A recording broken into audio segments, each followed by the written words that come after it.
Israel, as you are all well aware of now, is facing existential threats from all around. All of Iran and all of its proxies are poised at so many fronts against Israel. So today, we're going to take a deep dive into it with none other than Knesset member Ohad Tal, who is actually a member of the security committee in the Knesset.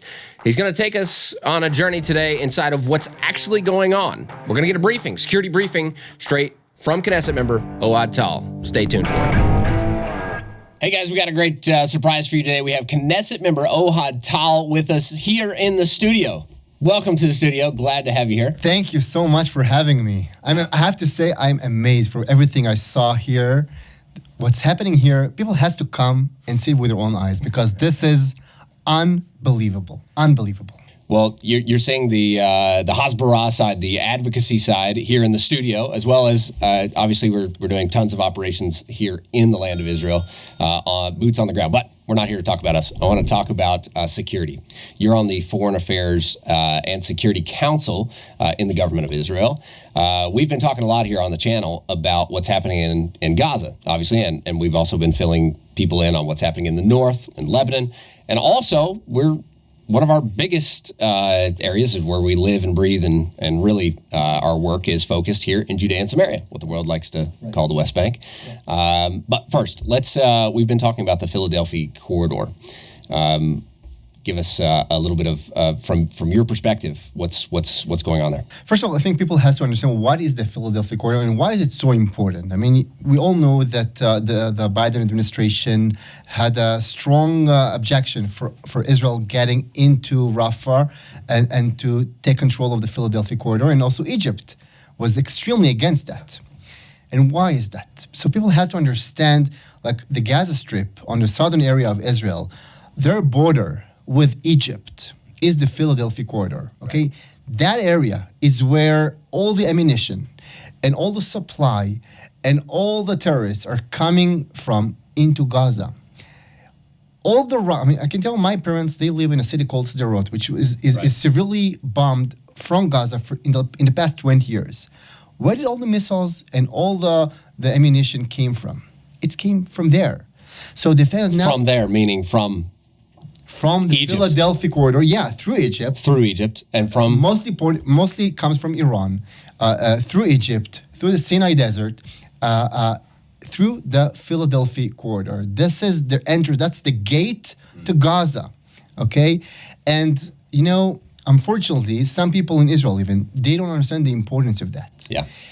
And it's not just the corridor itself. You have to understand that underneath the Philadelphia corridor there's I don't want to say the number, but it's a very, it's a serious number of underground tunnels in which, by the way, some of them are as big that can allow like trucks goes into. Right.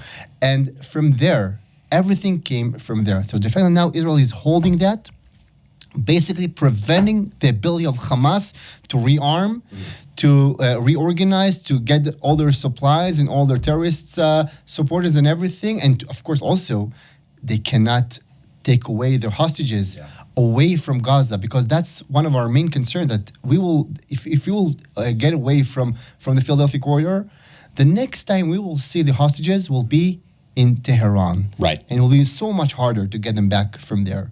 So we have to have the control over the Philadelphia corridor. Hey guys, we'll be right back. But first, we're living in incredible times when prophecies our parents and grandparents studied are coming alive before our eyes. Every day, prophecies are being fulfilled as Israel takes center stage. But to truly understand these events, you need a Bible that explains God's obsession with the land and people of Israel. That's why you need the Israel Bible. It's translated from the original Hebrew into accurate modern English, while retaining the soul of the ancient text. Inspiring verses are written in English transliteration so you can pronounce the holy language. It also has charts and maps to deepen your study. But what makes the Bible truly unique is the Israel-focused commentary on every page, clarifying prophecies and explaining how current events tie into the final redemption. This is the Bible to guide you through the end times. Click the link in the description below to order your copy of the Israel Bible today. Would it be a true statement to say that with the Philadelphia corridor, you're fighting Hamas? Without it, you're fighting all of Iran and all its proxies? Being that the flow is coming through there. Does that really separate Iran from the issue there? First of all, you cannot separate Iran from the issue, no matter what, okay? Because we do understand that what Hamas is now doing is only part of Iran's plan to destroy the one and only Jewish state. Hamas is one of their proxies. They're working for Iran. They're serving Iran's interests. They're funded by Iran.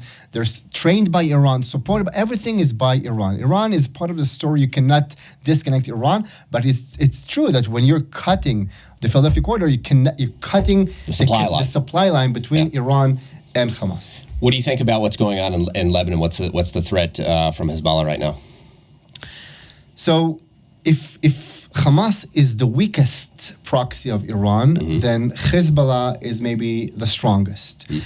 Hezbollah, and people should also understand that currently, as we speak, there's about 60,000 Israelis from the northern communities in Israel who are now, for 11 months already, homeless in their own country. They're not at home. They're living in all kind of cheap hotels, trying to get to have some kind of normal life, which is hard for 11 months to live far away from home, not in your natural environment. Homelessness in their own country, refugees in their own country. That's the situation right now for 11 months. Hezbollah, the whole purpose of Hezbollah is to destroy Israel.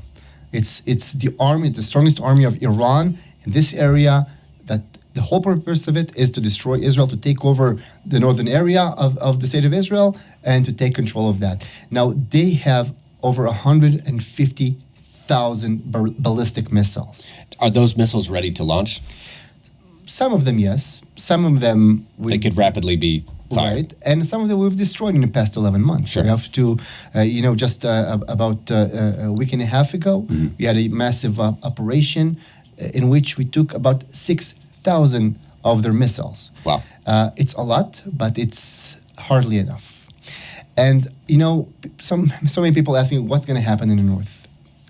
I think after October 7th, we have to learn from what has happened and to realize the reality. I believe that eventually we would not have a choice but to engage a war with Lebanon, with Hezbollah, because I don't see any agreement that we can reach with Hezbollah that will be worth the paper it will be written on. Because again, when the goal of Hezbollah is to destroy Israel, is to kill all of us, we cannot really reach any compromise with them. Want to wrap up this security brief straight from the Knesset here with a bigger view. We've just talked about Gaza and Lebanon. That's what everyone's talking about. But there's more. There's proxies from Iran that are all over the Arab world. What threat are they? Syria, there's tons of pockets of these proxies all over the Arab world. Focus in on, just as we close out, with a little bit of an idea of the other threats that are facing Israel right now. What are they? What does it look like? So first of all, again, you said it very correctly, and it's important for everybody to understand. We are in a war with Iran. That's who we're having the war with. And Iran, ultimate goal is to destroy Israel. This is what I want to do.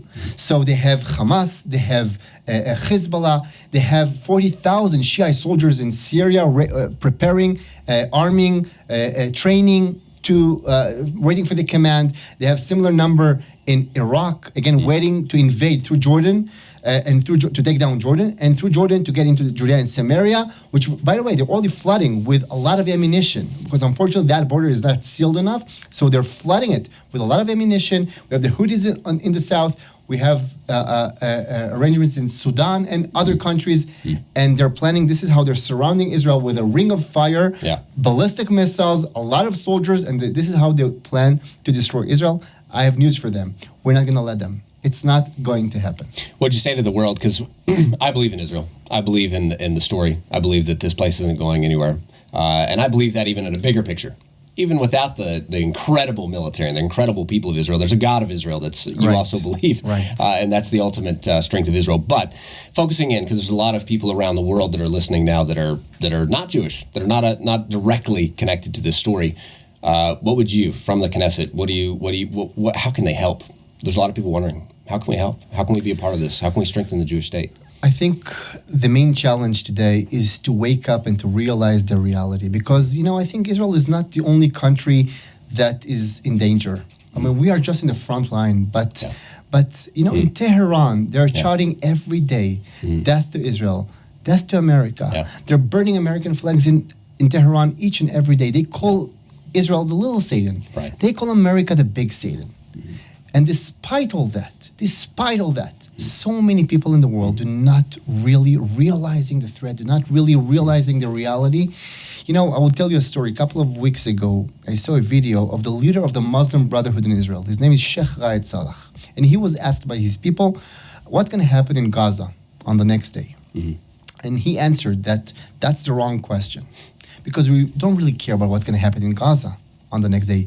He said the real question should be, what's going to happen in America on the next day? We want to take down America. And this guy, he's working for the Iranians.